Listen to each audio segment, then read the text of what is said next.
Okay, so I assume the feedback that I'm having here is a local problem.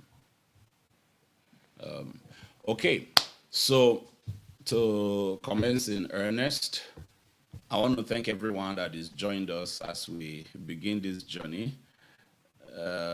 We had made every plans to ensure that we didn't have as much hitch on this very opening evening, but we are still going to try to stick to our timing as we move along.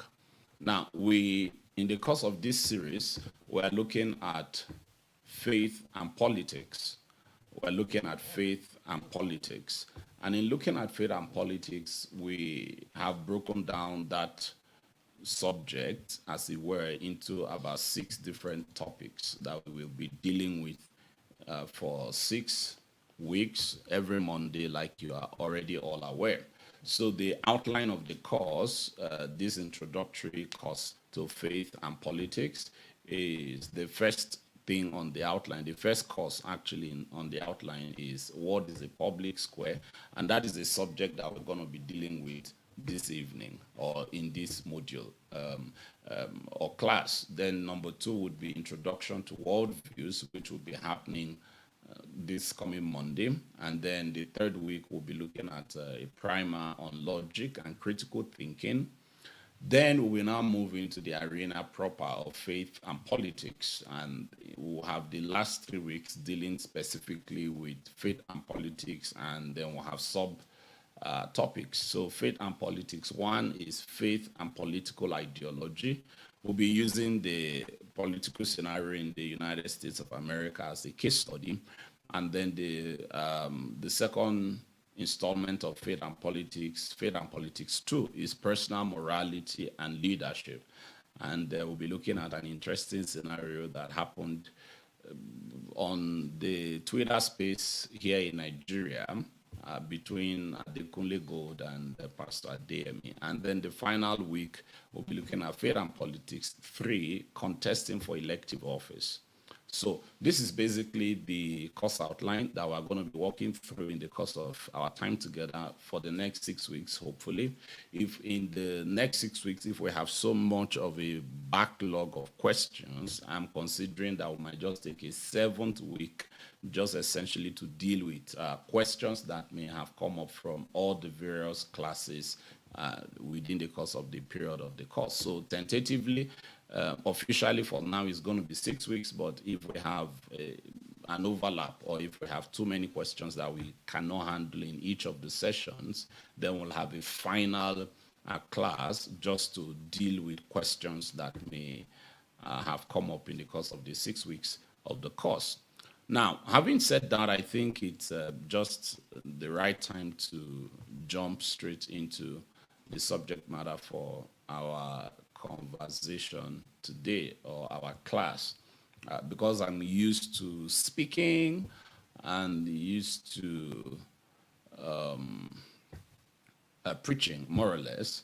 The classroom setting would have been more easy for me to adapt to if I was talking to a live audience and then I was standing. So, but because of the lockdown, we've had to do a lot of broadcast preaching from the office like this. So I want you to know that this is not a purely church activity. That's why we had to create a different platform, even on YouTube, to stream this lecture. So this is going to be pseudo-academic. Some people are going to find it more academic than other persons, depending on the background from which you are coming. But we intend that this will be structured classes, so we'll be giving lectures. It's a lecture style thing. It's not a preachy, sermonizing arrangement. That's why we have the course outline, and then they are well delineated and numbered like that. So I'm just hoping that I would be able to live up to that bill of making this as much classroom experience as I possibly can. With those introductions on that way, I think we can get now to the subject matter. Today we are looking at the public square. We're looking at the public square.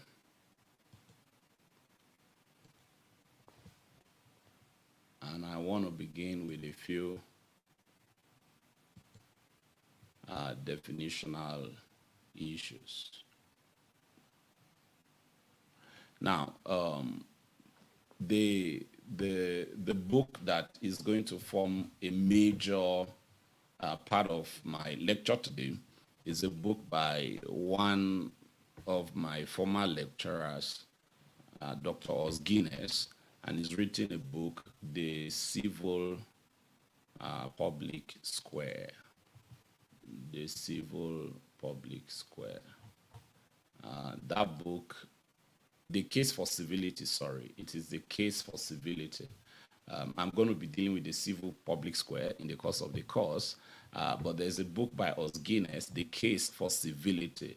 It's a very beautiful book for this discussion, and I'm going to be encouraging everyone to try and lay hold on it if you can. The Case for Civility. Now, that's the more or less like the recommended reading for this first item in our course. I do hope that I am still audible because I'm already losing sound here. I hope I'm still audible. Am I? All right. Okay, I hear that I am still audible. Okay. So the public square is basically a place that is supposed to be the melting pot for different ideas and ideologies in public. Now, the public square has a bit of a history in different societies going back into antiquity. Communities were normally organized both privately and then corporately, or you can say publicly, so that you have a private personal life, and then there's the communal component of living. Otherwise, as social beings, there was no way that humanity or human beings could coexist.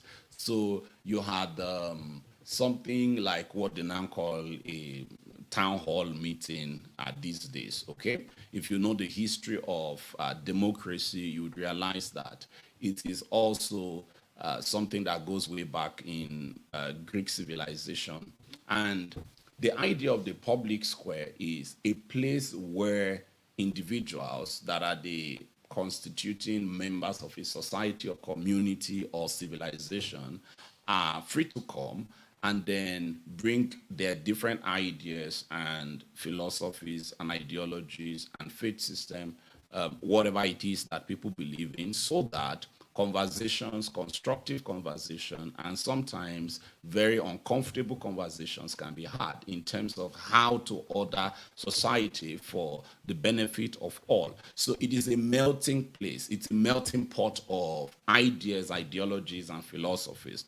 Generally speaking, it is no longer necessarily a physical place. Back in the day, in so many societies, and even today, in some places, you still have physical meetings where people come together and debate ideas and think about the welfare of their community and brainstorm and argue and debate, and then eventually some kind of consensus agreement. And even if it is not consensus, then it's by some kind of democratic process by which the community or civilization or the town comes to a conclusion on a decision that the town should take. So it is a very integral part of human civilization. Till today, in different parts of Nigeria, in small villages, you still have people that gather every now and again. If something has happened, there's drought or there's an increase in the menace of armed robbery or whatever it is that is going on that has become a matter of public concern, then depending on how the society is ordered, sometimes you have representatives or household heads that come together in what you might now call the city center or the village square. Okay, that's the whole idea. Now, but the public square in this case now, at the moment, is not necessarily a physical location. So we are not just basically talking about the melting pot of ideas and ideologies, so that conversations can be had in terms of how society and civilization in general is to be ordered. Now, the one of the things to say is that in the public square, a major focus of the public square, or that a major focus that ought to guide the way that public squares are ordered, is that it is more about a focus on the behavior, a focus on the results of ideologies, the results of faith, the results of philosophies, much more than a focus on the roots of faith, on the roots of philosophies and ideology. The place to do the kind of scrutiny or scrutinization of the genealogy of ideas, the genealogy of faith, would be more in interpersonal one-on-one conversation, or maybe in an academic setting. But when you come to the public square, it is not so much about trying to investigate the root of people's belief system, but it is that you are trying to see how to bring the various belief systems that are already held, all right, not necessarily looking for how did they arrive at this belief system, more or less, but is to say, what is it that you believe? How do you want society to go? And what is it that I believe? How do I want our society to be ordered? And then we debate on the appropriateness or the convenience or the morality, if you like, of these various proposals. Now,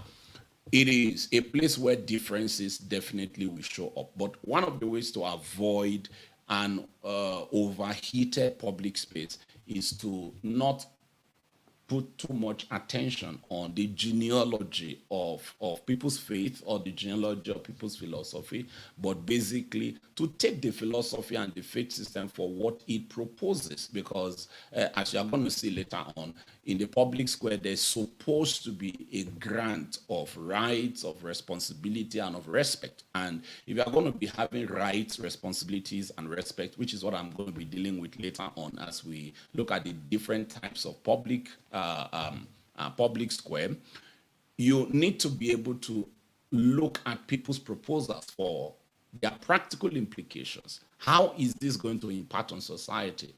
And so the public square, therefore, is just that place where proposals and ideas for the ordering of society for everybody is brought, it is debated, it is argued, some are adopted, some are discarded, and then all of that is done in an atmosphere of respect.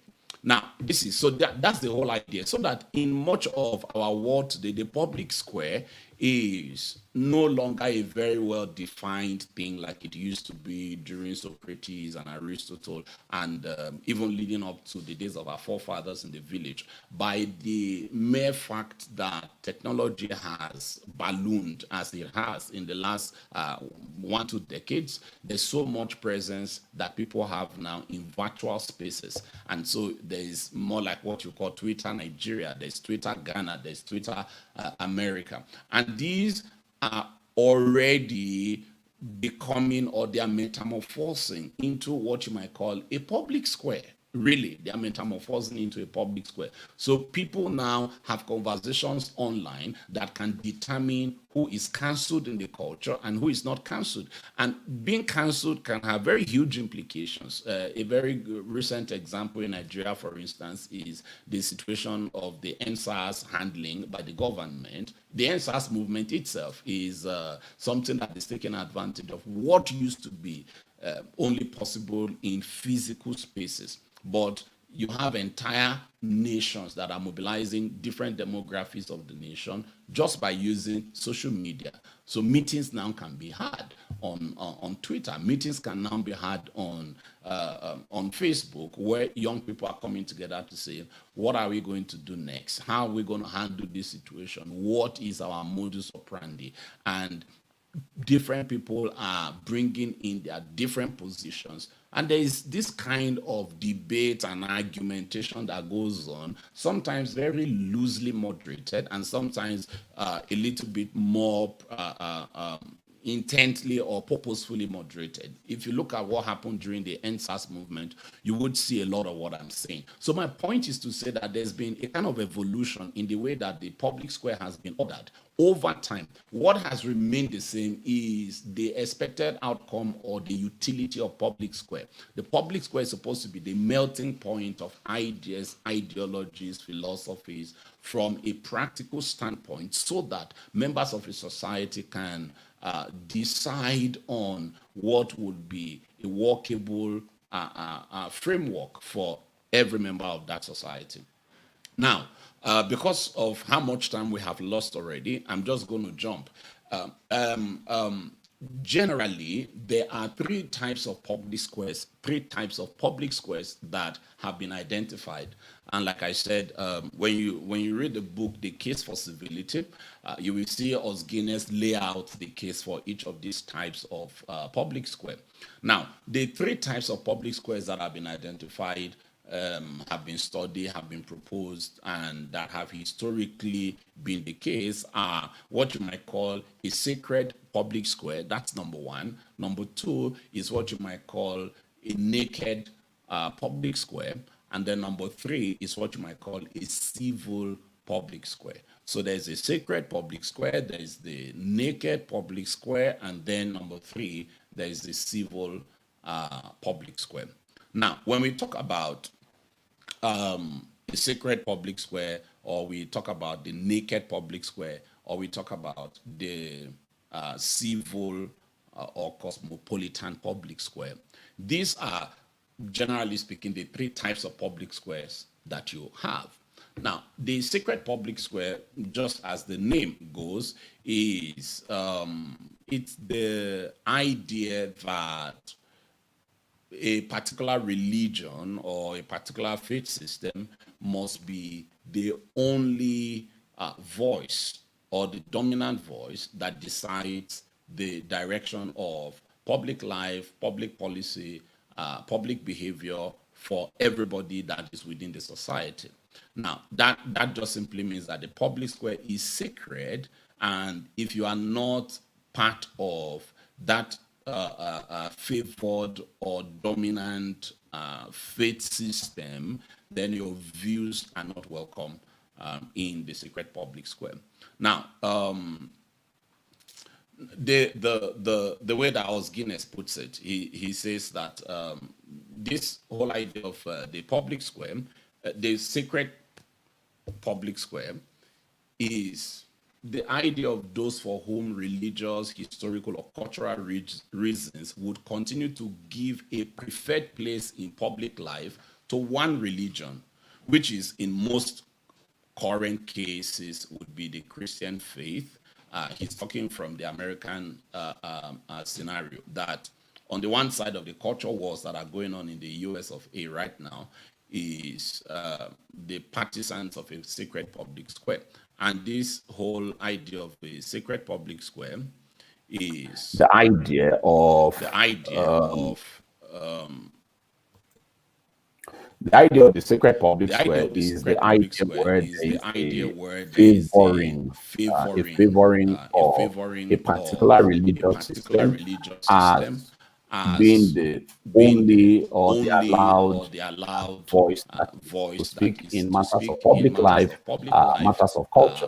And in the United States of America, given the experience of Os Guinness and the focus of his book, that religious system for the United States of America is a Christian faith. But he also notes very interestingly that one day it would conceivably be the Muslim faith.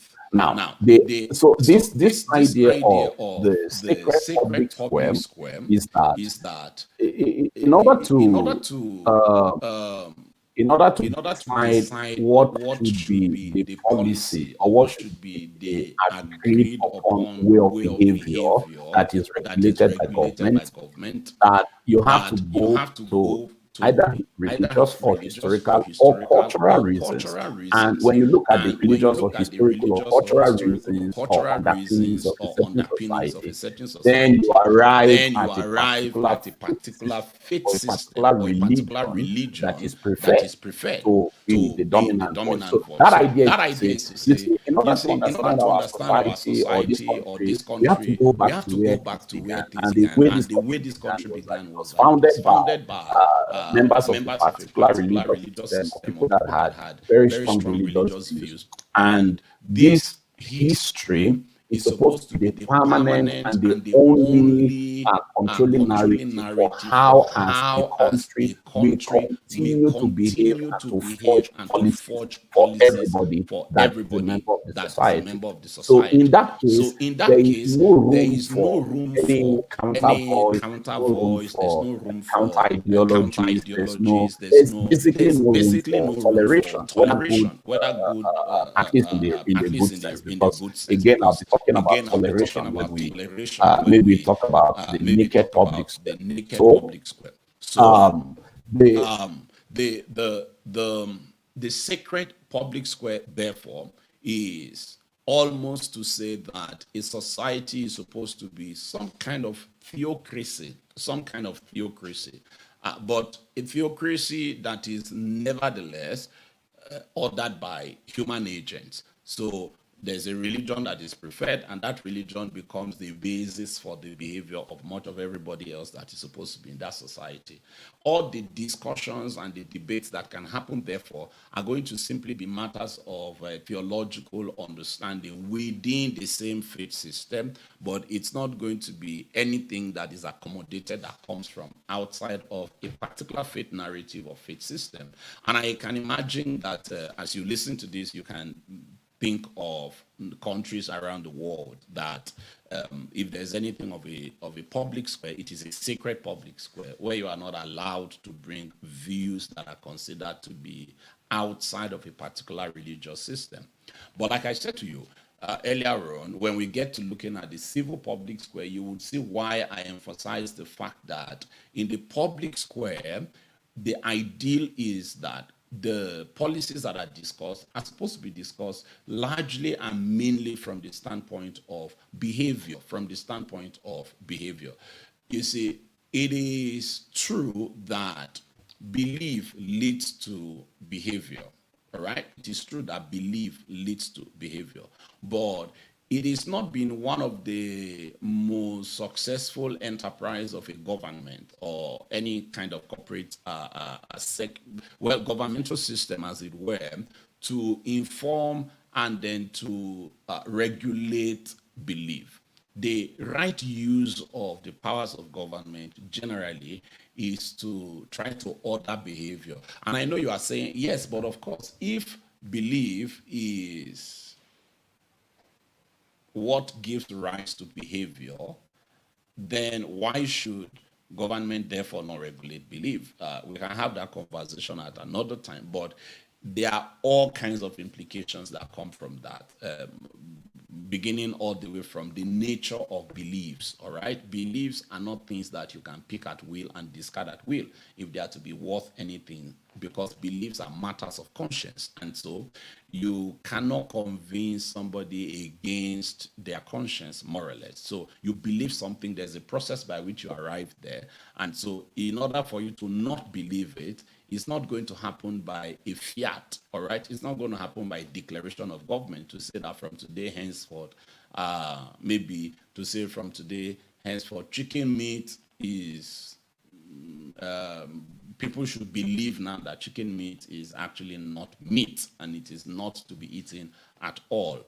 As a matter of belief, that's going to be very difficult to do. But you see, a government can, under certain circumstances, can regulate whether chicken comes into a country or continues to be used in a country. That is basically regulating what the people do. It's not necessarily that the government is going to succeed in getting people to actually believe that chicken is bad in all its form for every human being, no matter how much of it that you take. So the place where beliefs are supposed to be the focus is not necessarily in the public square. In the public square, we know that your belief is what informs what you say, but the focus is largely on what it is that you say.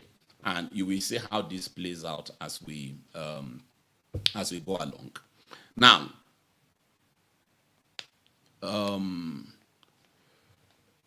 okay, on the side of the what we call the sacred public square, one of the criticisms that is often leveled against it is that, number one, it immediately begins to equate what you might call, at least for much of the American situation and even partly in this part of the world.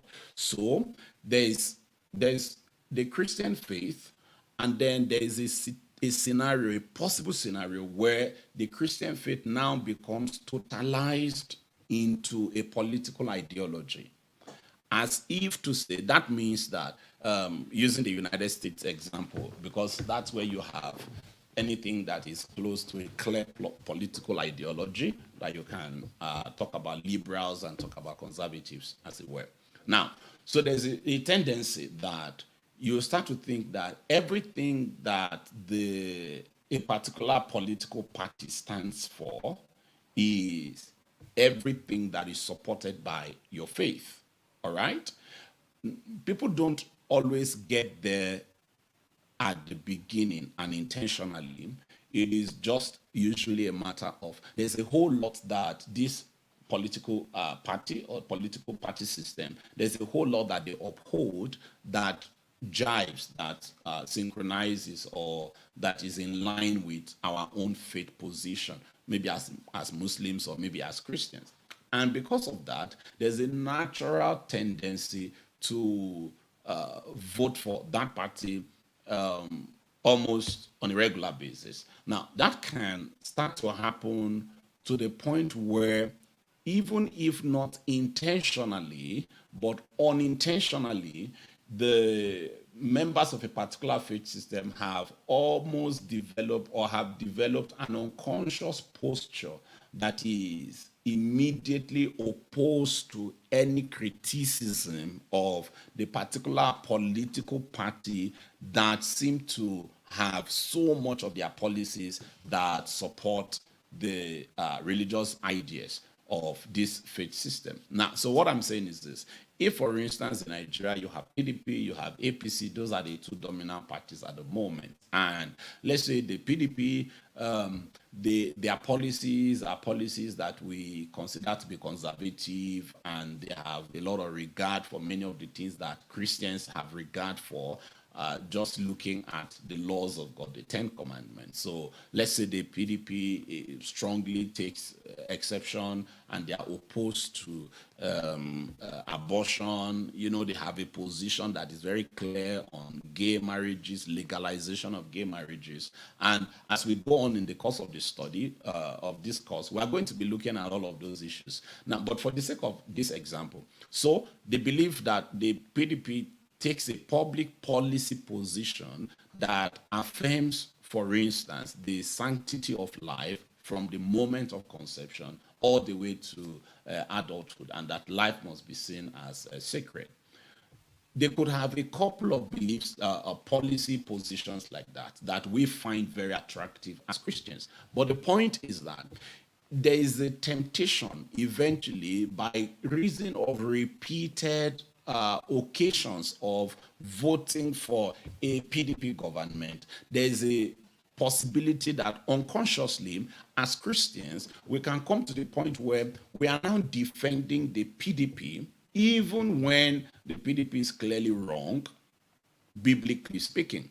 But because we have dominantly, they have stood for so many of the policies that we believe are in line with the Christian ideals, that a point comes that we totalize that almost to mean that PDP is the same as Christianity, Christianity is the same as PDP. I hope you get the kind of point that I'm trying to make there.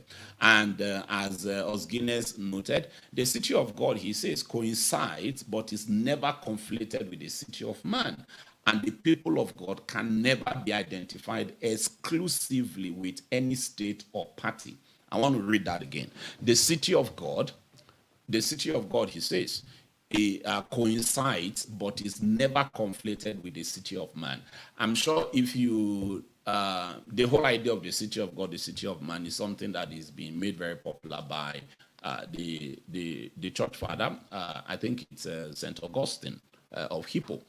That wrote that very popular book. So this whole idea of the city of God is, just for the sake of understanding, is talking about, let's just say, the kingdom of God. So Os Guinness is saying here that the kingdom of God coincides, but is never conflated with the city of man, or with the kingdom of man, or the civilization of man. Let me break that down. If you did elementary mathematics in secondary school, there's this whole Venn diagram thing that you would have learned, and then they would draw two cycles. Okay, sometimes there's an intersect. The intersect is where one cycle overlaps on the other cycle, the part that the two cycles happen to share in common. So if in one cycle you have 1, 2, 3, 4, 5, 6, in the other cycle you have 2, 4, 6, 8, 10. Now, the intersect between these two cycles will be 2, 4, 6. All right. On the cycle to the left, you are going to have 1, 3, 5 that is not in common with what you have in the other cycle. And the cycle to the right, you are going to have 8 and 10. Now, because the only numbers, the numbers that these two cycles share in common is the intersect. Now, what Os Guinness is positing here is that the city of God intersects, but is never conflated with the city of man. To say that all of what is the ideals of the kingdom of God can never be said to be all of what can be the ideal of any human system or civilization. So there will be this point of intersection, but we must not conflate the city of God with the city of man.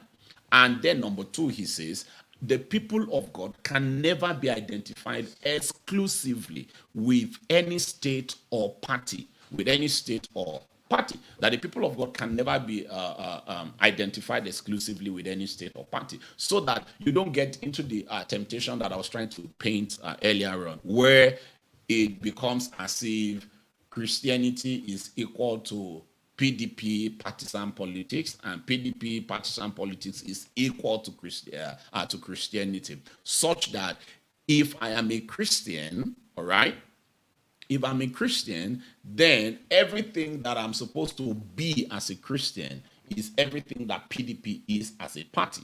Okay? He's saying that no, it cannot be so. The people of God can never be identified exclusively. These words are very important. Exclusively. They can never be identified exclusively with any state or party. So this is basically the reason why we now go on to look at the second type of public square, just for the sake of comparison. Then when we are done, I will do a little bit of critiquing.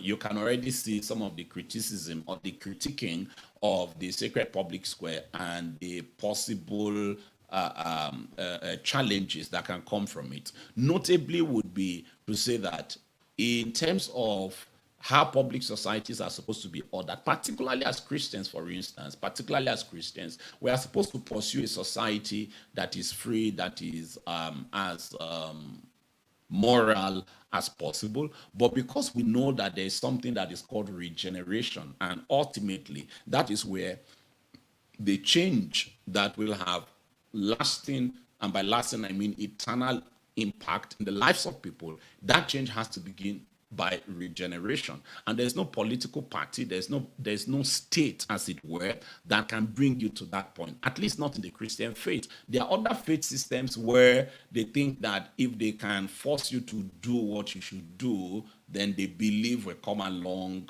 over time. That's not the Christian faith. That I happen to know something about the Christian faith. And so in the Christian faith, it is that we believe that the most fundamental dimension or level of change that can happen is regeneration. It has to be the work of the Spirit of God in the heart of a person. Therefore, we do not conflate our political positions and ideology with, as it were, with the kingdom of God, or to say, yeah, if we can legislate everything that is morally okay, then we'll have the kind of society that eventually pleases God. No, we're not going to get there. But there is a reason why we must pursue the actualization of societies that are as moral as we can possibly get them and as decent as we can possibly get them. But as Christians, we know that there's the extra component that can never come from a political party, a state, or even a political ideology for that matter.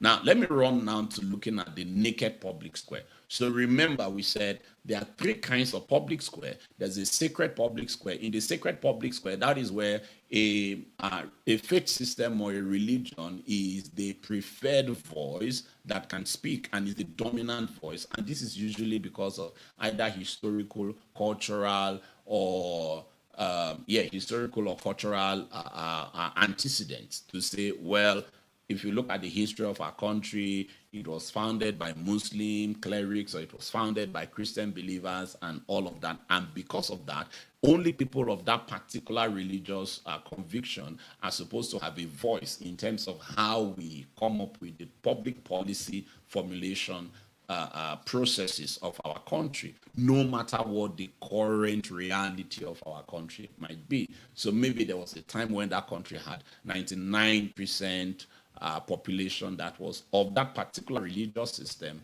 but now it's not exactly the same.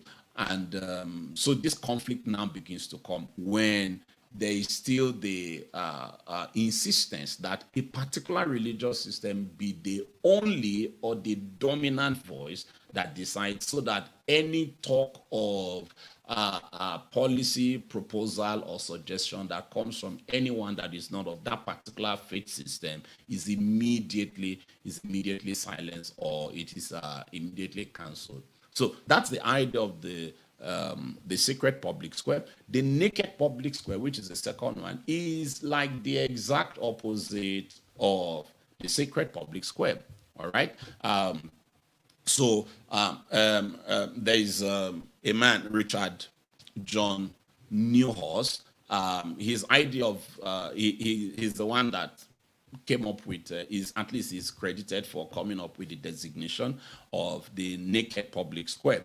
In Europe, it's called the empty public square. All right, so it's the naked public square or the empty public square, and it is this is the idea of those who wish to make all religious expressions inviolably private and to make the public sphere inviolably secular. So the vision of a naked public square is represented by a diverse group of secularists, liberals, and religious believers that are united by their advocacy of a strict interpretation of the separation between the church and the state, and also known as removers. So they are known as removers because they would remove every trace of religion from public life.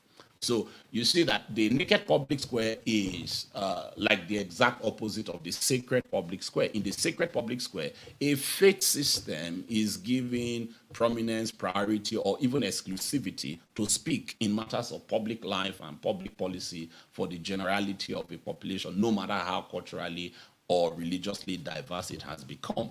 Now, what the naked public square advocates, the naked public square, on the other hand, what it advocates is the complete removal of anything that remotely looks like a faith ideology, faith system from public life. So they want to make all expression, all religious expression, to become anathema, like it's proscribed, it is forbidden in the public space, so that the public space becomes absolutely secular.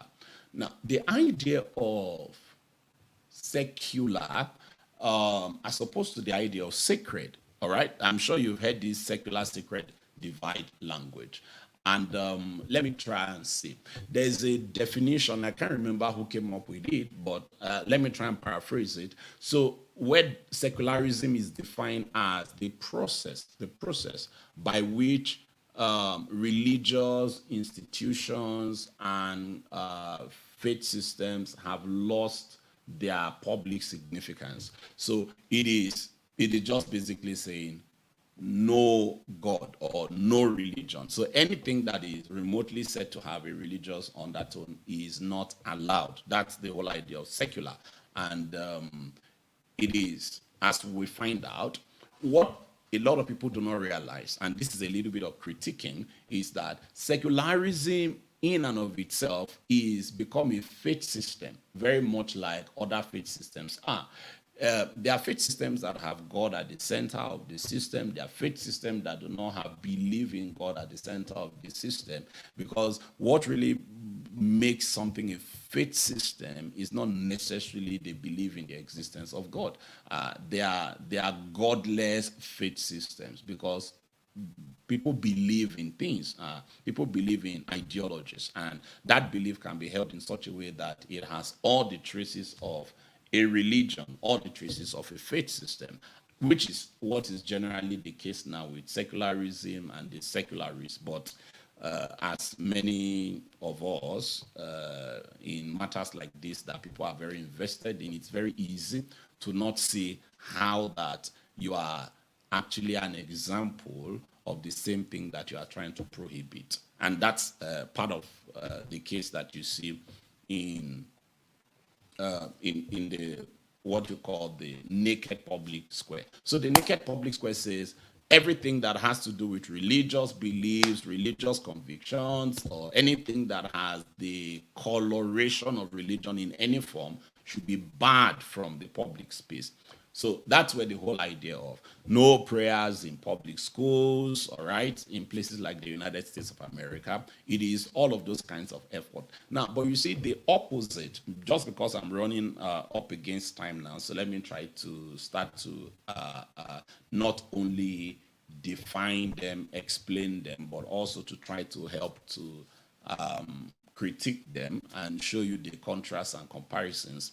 So you see, in the public square that is sacred, for instance, it would insist that if we have public schools, only one form of religious prayers should be had, right? Only one form of religious prayers should be had.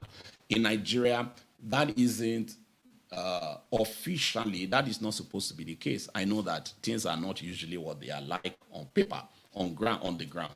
So in Nigeria, for instance, you know that the policy position is that there are a number of religious or faith systems that are recognized by the government as the dominant ones that are practiced by Nigerians. And each of those is given a place in matters of public discourse, public policy.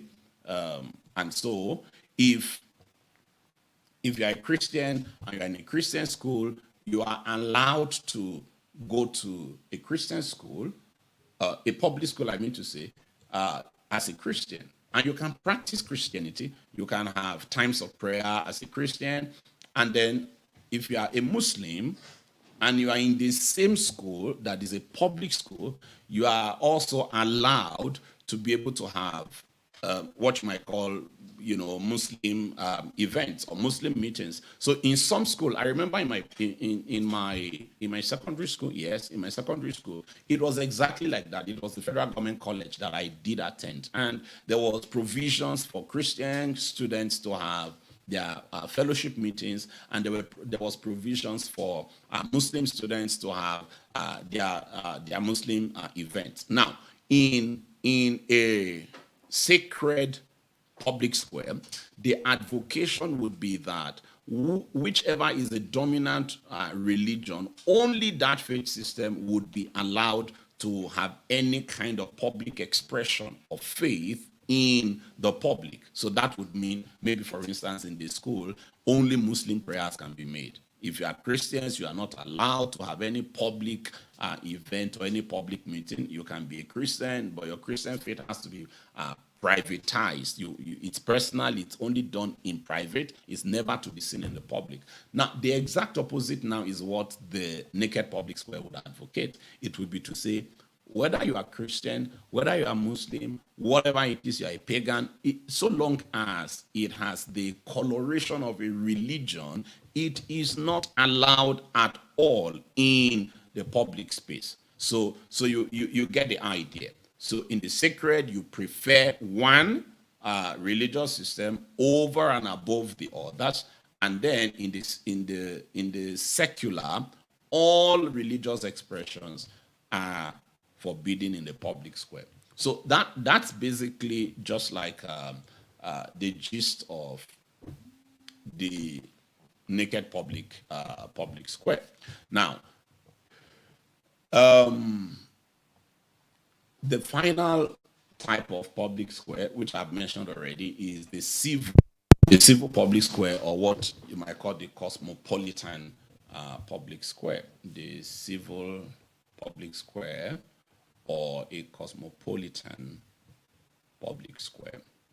And Os Guinness says that the vision of a civil public square is one in which everyone, people of all faiths, whether religious or naturalistic. So you see, he's already hinting at that idea that there are faith systems that are naturalistic, all right? But there are faith systems that are naturalistic. That means faith systems that do not invoke the existence of supernature. So you don't need to believe in God to be a practitioner of a faith system. That's the whole idea. Now, so he says the vision of the public square is one in which everyone, people of all faiths, whether religious or naturalistic, are equally free to enter and engage in public life on the basis of their faiths as a matter of free exercise.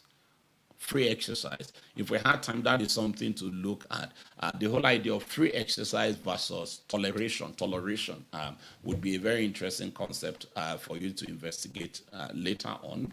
So people are free to enter and engage public life on the basis of their faiths as a matter of free exercise and as dictated by their own reason and conscience, but always within the double framework, first, of the Constitution, and second, of a freely and mutually agreed covenant. So you're already looking at is cosmopolitan. So you are looking at a collocation of different views and different faith system or religious system coming together. But the idea would be that everybody is they are free to enter and engage public life on the basis of their faith.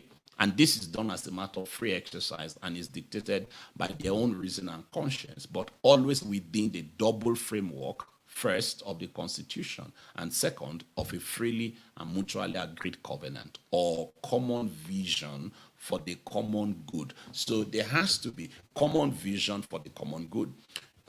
There's a whole lot that is required in order for the civil public square to work. They are the habits of the heart that are not matters of legislation, because where there is no faith, where there is no commitment to where there's no commitment to a common vision for the common good, you cannot have any shot at a sustainable or at a fair civil public square.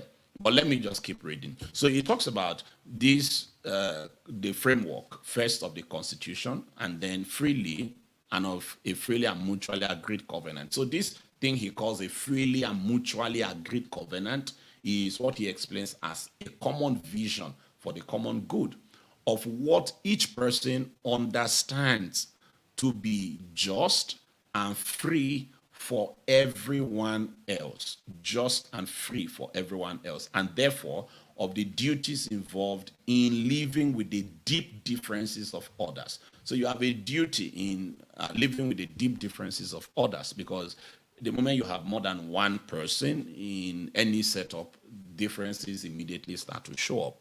And some of those differences actually do make a difference. So the idea would be to say, how do we negotiate live in mutual coexistence despite our deeply held beliefs that are very different and sometimes very divergent. So the civil public square is a place where a lot of arguing, a lot of debating, a lot of reasoning has to go on. But this has to be undergirded first by the Constitution, depending on, at least he's speaking from the American standpoint, and I can see how that can be applicable in so many countries with exceptions. But then the second idea is a freely and mutually agreed covenant or a common vision for the common good, so that we are coming with a commitment to say we want to forge a society that is good for everybody, that everybody is free to be able to live and to express themselves.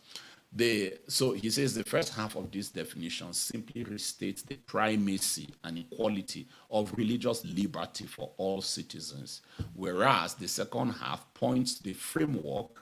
It points to this framework that is needed for a new way of understanding religious liberty in the changed conditions of our contemporary world. One that promotes civility and harmony rather than tension and conflict. So, put this differently, the vision of a civil public square rests on two fundamental premises. One of which is the theoretical and one practical. First, the principle of religious liberty for all rests on and requires an essential mutuality or reciprocity of three things: rights, responsibilities, and respect. Now, so in order for you to have religious liberty, you need to have rights. There has to be rights, there has to be responsibilities, and there has to be respect. The idea, therefore, of a civil public square, or the vision of a civil public square, is a vision of a place where people of all faiths are equally free to enter and engage public life on the basis of their faith. But the guiding principle would be two things.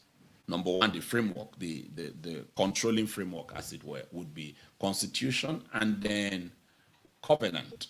All right? Covenant. What is a covenant? The covenant is a common vision for the common good. A common vision for the common good. This is a very, very tricky thing to unpack, very tricky to tease out. And this is something I've been thinking about. I've been thinking about this for maybe the past 7 years, because there are very significant departures in terms of how this plays out, how this plays out on the ground in Nigeria, as opposed to the situation that you would have in the United States of America.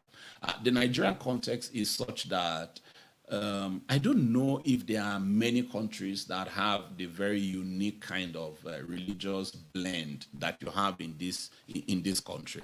So it will be very important that we walk through what is particularly a Nigerian resolution to the challenge of forging or working in what is called a civil public sphere. Now, because a civil public square is one where everybody is allowed to enter, all right, with their religious beliefs or their faith systems, and these things now are supposed to be debated. They are supposed to be argued, and then eventually we decide on what would be the way to go for everybody. So a right for one person would be a right for everybody. A responsibility for one person would be a responsibility for everybody. And then there must be the undergirding principle of respect for all.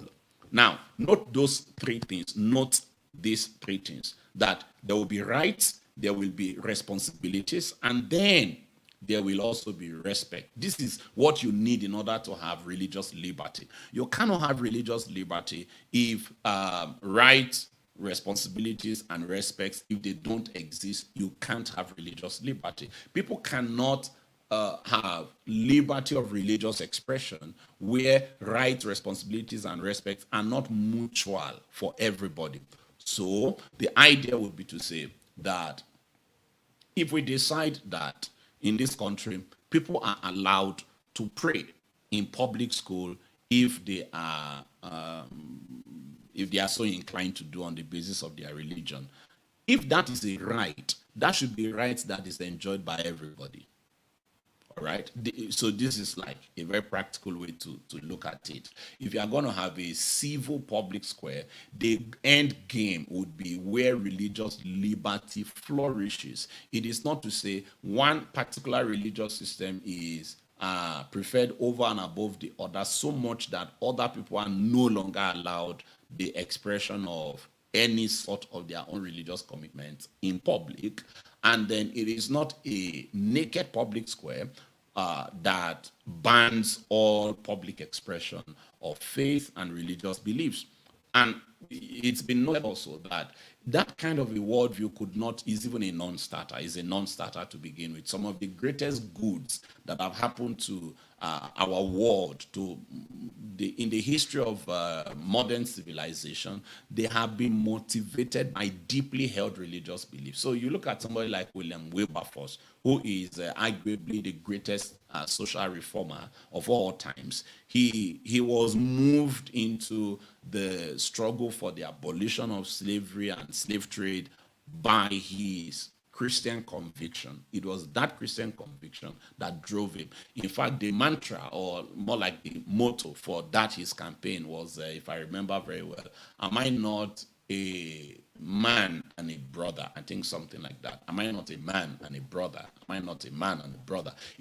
And that was that was influenced by his commitment to the biblical understanding of what is called the imago Dei, the image of God, that every human being is made in the image of God. So when he says, am I not a man and a brother, if I remember very well, it was a position that was informed by his religious and faith commitment. Yet, this was what drove him to struggle and to lobby and to fight on the floor of the legislative establishment in the United Kingdom for the abolition of slave trade. So if we say that people's religious beliefs and faith commitments completely must not be allowed, that's completely a non-starter. The history of modern civilization cannot be written without recourse to deeply held religious beliefs. So we see that there's no way that the naked public square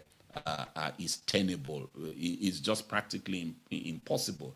And a major reason also is the fact that the people that want to abolish religion from the public square are simply trying to do exactly what they are saying they want to kill or avoid, which is that the view that they want to become the dominant or the only view is every whit religious. So it is religious. It just possibly godless in the fact that it does not invoke the existence of supernature. So it's naturalistic, but it's a religion nonetheless, because it is something that is believed. I think it was John Lennox in one of his debates with I know it was John Lennox, but I think it was his debate with either Peter Singer. No, I don't think it. A certain professor in Australia, if I remember the story, and the person was waxing on and on about how that religions or Christianity is such a terrible option for anybody that is a thinking person, because it's a faith system, and faith means believing where there's no evidence or that kind of a thing, but that science and naturalism is not faith-based. And epic comeback from John Lennox. He said, "Oh, I thought you believed it, right?" He said, "I thought you believed in your atheism." So you see, I believe in Christianity, you believe in atheism, all right? Or maybe scientism, whatever it is. But you believe in it. You believe in your secularism. As I believe in Christianity, I have reasons for believing in Christianity. You have reasons for believing in secularism. So that you see that in the end, this is one religion one faith system, I mean to say, all right, is a faith system, even though it is godless, even though it is naturalistic. My own faith system is a faith system. It is only that it is supernatural in its outlook. So in the end, both of us are committed to faith systems, but this is precisely what the naked public square advocate is trying to deny. He's basically trying to say, oh, you people are the only ones that have faith systems. We are not faith-based. Therefore, we are the only voices that should be heard in the public space. I hope that really, I don't know if that my explanation, if it comes across as well as I think it should. This is very, very important for us to grasp as we begin to build in this course. Because when you start to now talk about politics and faith and how both of them interact and what Christians should do and how Christians should look at candidates and how Christians should evaluate candidates vis-a-vis their policy commitments and then their moral or private morality, it would be important to understand the whole idea of a public square, because one of the major responsibility of government is to continue to affirm. Government does not create the public square. The public square is supposed to be it's supposed to be a given. So it is actually the responsibility of government to ensure that the givenness of the public square is not tampered with. But what kind of public square? And we are saying that the public square that will be the most ideal on this proposal is a public square that is called the civil public square or the cosmopolitan public square. We are supposed to have ended this class by 9 o'clock, but because of the delay in our commencement, I want to see if there are any questions in the next, this is 3 minutes past the hour. So maybe we can push it to 10 minutes past the hour. So in the next 7 minutes, if there are any questions arising from this very basic introduction to the public square, we have said that the public square is a melting pot for ideas and ideologies and philosophies for the ordering of public life, all right, in a society or civilization. And there are 3 types of public square popularly, which are the sacred public square, where a religious or a faith system is preferred and the dominant or exclusive voice in all matters of public life and behavior and practice. There's a naked public square that completely seeks to prohibit every public expression of faith and religion. And we said the third one is a civil public square, where people are allowed to come in with their deeply held religious beliefs, and then these things can be discussed, it can be argued, it can be debated, and then a process of finding what is in the common interest of all people. So a common vision for the common good is a very important moral imperative that is required if you're going to have a civil public square, apart from the Constitution, of course. And the reason why I emphasize more on the second is because the constitution of countries are not cast in stone, so you cannot always be sure that the constitution is even going to be in the best interest of civility, as it were, as things are fast changing and evolving.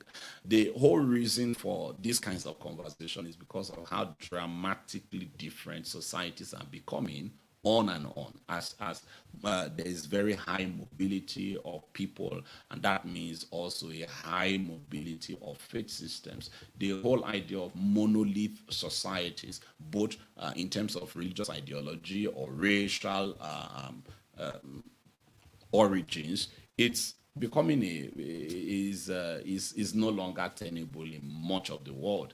So there were places where you were all like each other, you all believed exactly the same thing. So even if you're coming for any town hall meeting, the assumptions that undergird your positions were all the same. So it was just simply a matter of like different theological views on the same issues, but your first principles, your first point, your starting point, I mean to say, and your underlying principles are usually all the same. That's no longer true in most societies. In most societies, that's no longer true. And that means that we need to come up with a vision of public life or of the public square that makes it possible for people of all faiths, of all religions, and of no religion to be able to find proper expression and flourishing in societies in ways that do not infringe on the religious liberties of other persons. And in order, therefore, for you to have religious liberties, we have said, looking at Os Guinness's proposals, that you need to have rights, and the rights are supposed to be rights for all. So a right for one person is a right for all. If I can pray as a Christian and hold fellowship in the school, the Muslims in the school, provided that it is a public institution, it's a public school, all right? Muslims in the school also should be able to do that. Even in Nigeria, we cannot exactly say that that is true across this country where you have public institutions. There are public institutions where people of a particular faith system are not allowed to have places of worship or public worship, even though these are public institutions that are owned by the federal government, all right? Just simply because it is located in a state that is predominantly made up of people of a particular faith system, then there is this tendency to turn that state's public square into a sacred public square where you cannot express any divergent or different position or view in terms of your understanding of what should be public practice and behavior. All right, so do we have any questions? Yes, somebody is asking, will Cosmopolitan Square be ever achievable? That is D or what? Well, you know, whether it is achievable or not is, I think the point will be, it is an ideal that must be pursued. And it has to be worked on as every society makes progress. These are conversations that are ongoing because of the dynamism of societies. So a cosmopolitan or the civil public square is,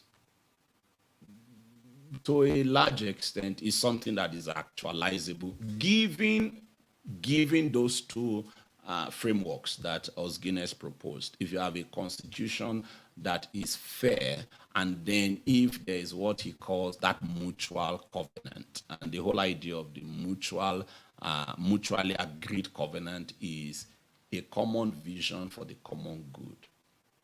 So if people come into the public square with deceptive motivations or with domineering motivations, you know, you are immediately going to start getting into trouble. There has to be a commitment, all right, to or a common vision for the common good, that what is good for everybody, what will be good for everybody. So you have rights, you have responsibilities, and then you have respect. So I mentioned at some point that there are these things that are called the habits of the heart. These things cannot be legislated. The government cannot really legislate the things that are called habits of the heart.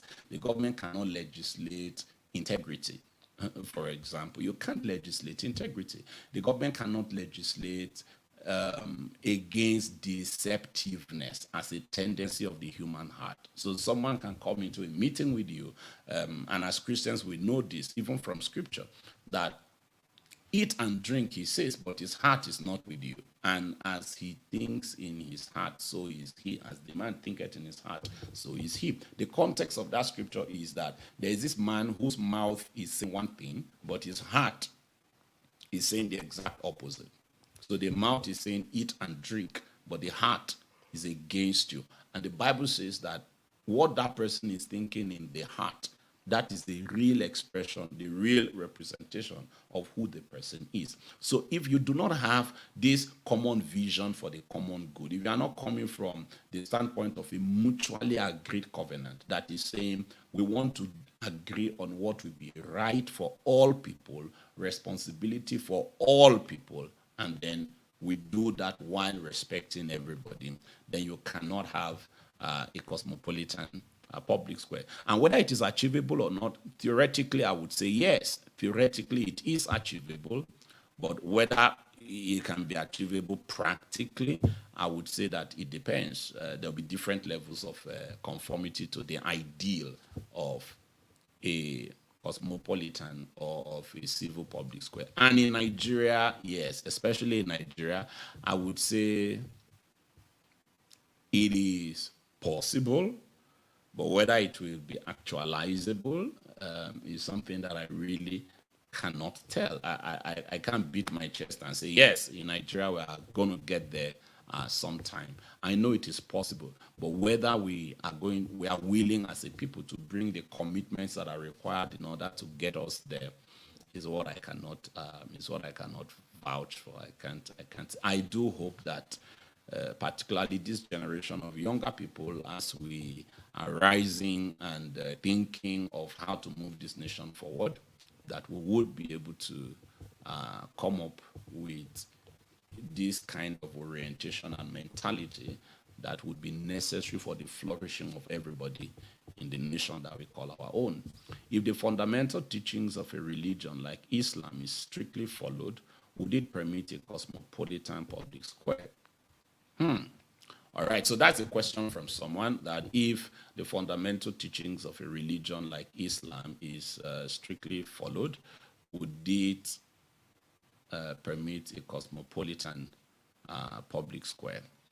And so the idea of the cosmopolitan public square is not to follow the fundamental teachings of a religion. That's the exact thing that the cosmopolitan public square is trying to avoid.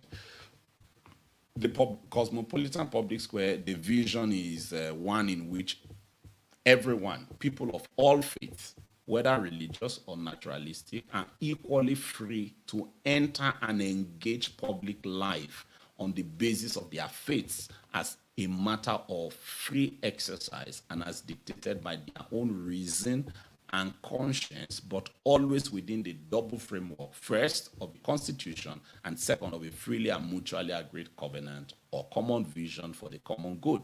So the idea of the cosmopolitan is, like I said, is religious liberty. There has to be religious liberty.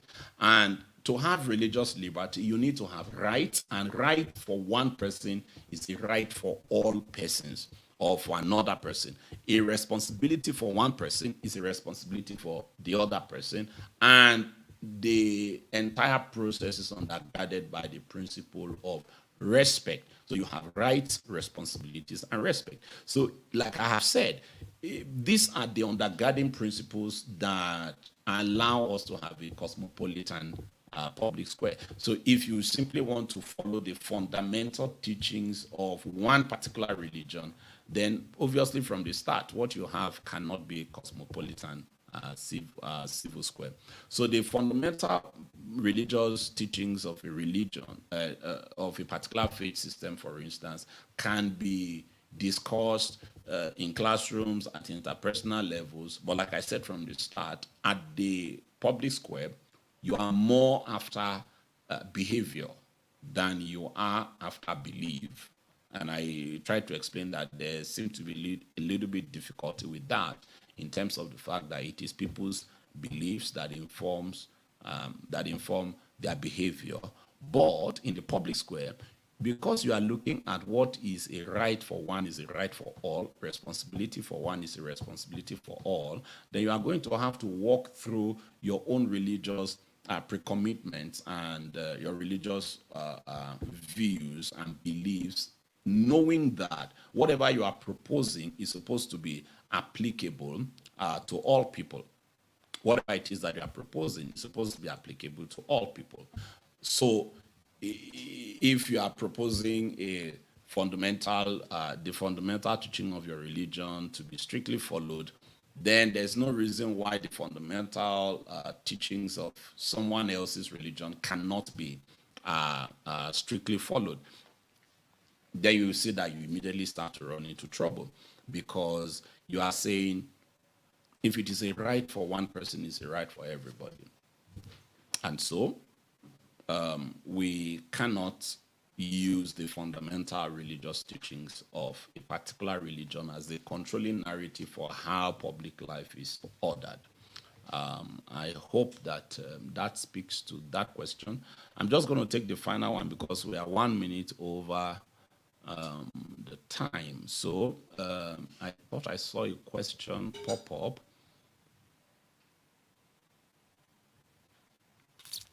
All right, in this cosmopolitan thing, where will be the place of Christian evangelism? Oh, sure. It has nothing to do with, it doesn't affect the possibilities of evangelization and preaching what you believe. It's just that the meeting at the public square is for the sake of public policy. Public policy is to say, how do we live mutual in a way that is mutually honoring in society? But like I have always been saying, I have said that beliefs and the origins of belief or the genealogy of beliefs are to be debated, and this should be debated at the personal level or interpersonal level or in academic settings. So you are going to stage crusades. If you want to do crusades to evangelize, you are very free to do that. But the public square, the idea of the cosmopolitan public square, or what is called the civil public square, would be that if it is okay for me to stage a crusade in a community, then as a Muslim, then it should be okay for you to stage a crusade in that community as a Christian. If I have a right to do it, then you should also have a right to do it, irrespective of the fact that our religions are different. So yes, the cosmopolitan idea of the civil of the public square is actually what allows you to be able to do Christian evangelism, because the naked public square would say, keep that your religious beliefs to yourself, alone, in private, and don't talk about it in public. But the civil or cosmopolitan civil public square says that everybody's political, religious convictions, that's religious liberty, is to be heard, is to be put on the table, and then people can freely choose which way they want to go. But then in terms of how do we all order our lives, we should walk around rights, responsibilities, and respect for all. That if I have the right in one direction with my religion, somebody else with another religion should have the equivalent of the same right that can be expressed through his own religious belief. Balogun Folayemi, I hope that was helpful. So with that, I think we come to the end of the class today. We lost time from the beginning, and so I had to rush through the teaching because I didn't want to go beyond 9:15 p.m. and already it's 19 minutes past 9 p.m. I want to thank every one of you. If you have questions, the questions can be sent to mordecaiacademy@gmail.com. All right. You can send questions to mordecaiacademy@gmail.com. And we will put them together, and we will try to attend to them at some point as we go on. Next week, Monday, we are going to be looking at worldviews. Worldviews. What is a worldview? Now, like we have said, these first three classes, they are very critical in order for you to understand when we start to properly look at faith and politics, okay? These three classes, they are foundational. They will help you so that when you go out there and you have to argue or you have to discuss with people, you'll be talking from a place that is informed, all right? So we'll do worldviews, introduction to worldviews next week, Monday. And then the following Monday after that will be a primer on logic and critical thinking, just to help us to know how to identify errors in people's logic and presentation, and then a little bit of the skill on how to tackle those errors when you do see them. So when we do those introductory classes, then we'll start to look at faith and political ideology. What does it mean? How does faith interfere, or how does it relate with or correlate with different religious ideologies? And we'll try to use the example from the USA, where at least there are clearly defined ideologies to a large extent. You have the Democrats, you have the Republicans, and those ideologies are quite clearly delineated. Then we'll look at faith and politics in terms of personal morality and leadership. How does the personal morality of a political leader, how does that bear, or what is the implication of that on their leadership responsibilities, and how should a Christian evaluate leaders vis-a-vis their private personal morality and then their leadership in terms of policy formula or policy thrust, and then finally the whole minefield of contesting for elective office. Thank you very much for joining us. Looking forward to seeing you on Monday. You can still share these YouTube broadcasts on you can copy the link and put it on your page so that those that miss the class can have a chance to come back and listen to it. I look forward to seeing you on Monday. God bless you.